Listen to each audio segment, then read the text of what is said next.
नमस्कार। टुडे उत्तराखंड में आपका बहुत बहुत स्वागत है। मैं हूं गीतिका पांडे। हमारे प्यारे राज्य उत्तराखंड से जुड़ी हुई खबरों को जानने के लिए टुडे उत्तराखंड को सब्सक्राइब करें और उत्तराखंड के किस जिले से ये वीडियो देख रहे हैं कमेंट बॉक्स में हमें जरूर बताएं। केंद्र से उत्तराखंड को 951 करोड़ रुपए की विशेष सहायता स्वीकृत। केंद्रीय वित्त मंत्रालय ने 2023-24 के लिए पूंजीगत निवेश के तहत उत्तराखंड को 951 करोड़ रुपए की विशेष सहायता स्वीकृत की।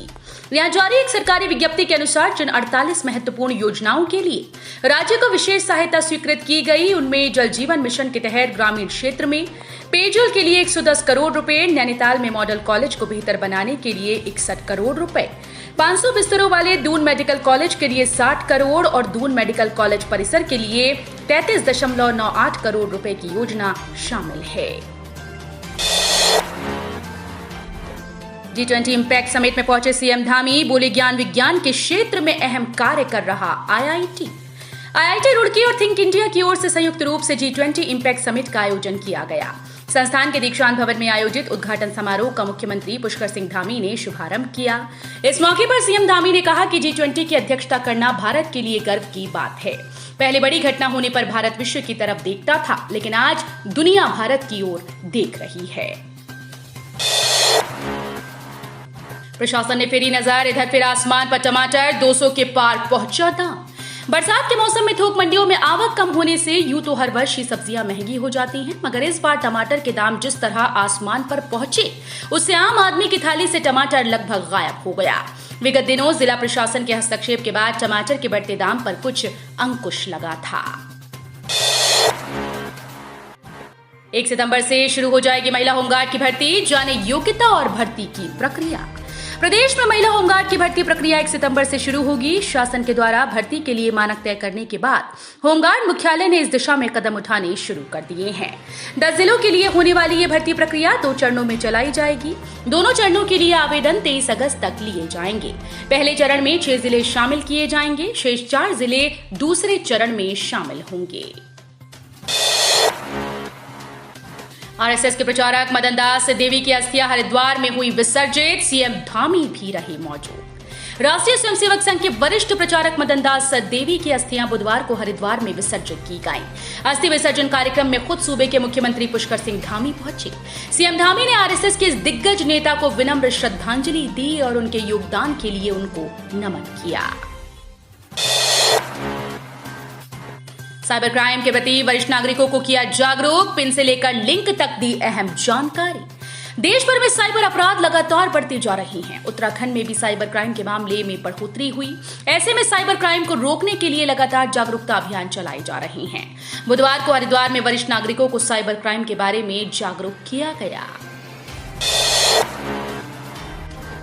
बारिश से अल्मोड़ा में भारी तबाही, 1.5 महीने में 84 मकान क्षतिग्रस्त, बह गई सड़कें।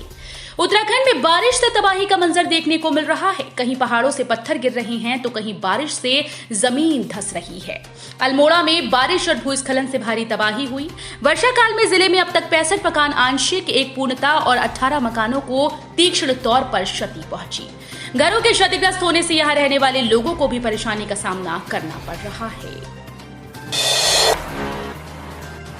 चमोली जैसे हादसों की पुनरावृत्ति रोकने को संस्थाओं पर लागू होगी नई नीति। उत्तराखंड में चमोली जैसे हादसों की पुनरावृत्ति न हो, इसके लिए प्रदेश में कार्यरत समस्त कार्यदायी संस्थाओं की एक उच्च स्तरीय बैठक में अपर मुख्य सचिव राधा रतूड़ी ने सचिवालय में ली।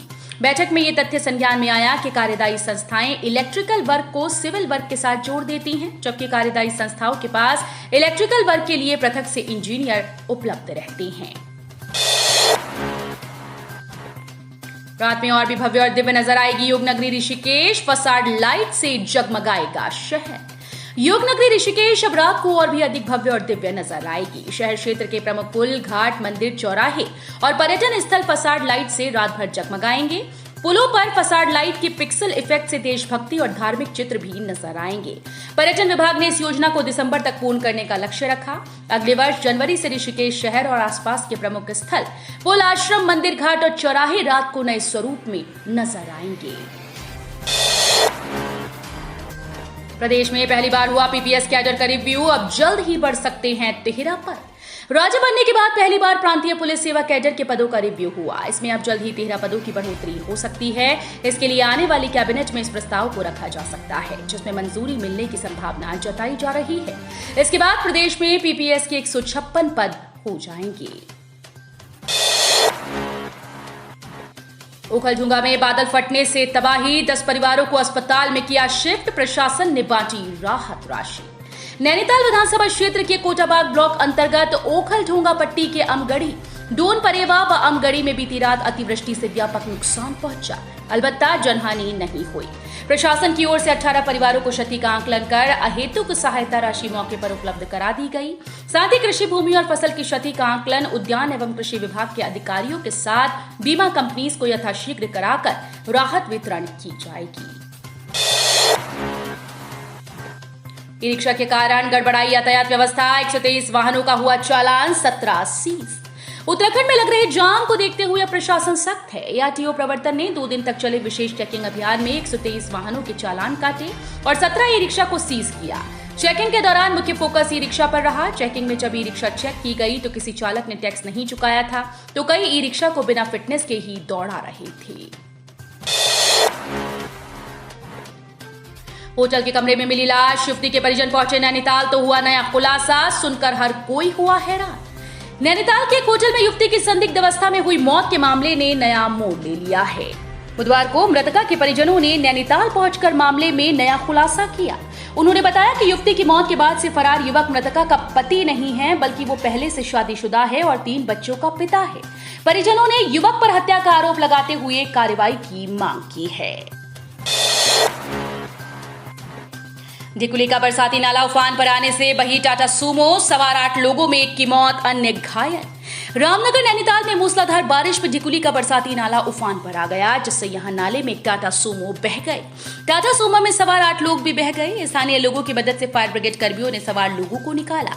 घायलों को रामनगर अस्पताल में भर्ती कराया गया, जहां एक की हालत गंभीर देख उसे हायर सेंटर रेफर कर दिया, लेकिन रास्ते में ही घायल की मौत हो गई। तो ये थी हमारे प्यारे राज्य उत्तराखंड से जुड़ी हुई कुछ खास और अहम खबरें। इसी तरह की लेटेस्ट अपडेट पाने के लिए अभी सब्सक्राइब करें टुडे उत्तराखंड चैनल को। धन्यवाद।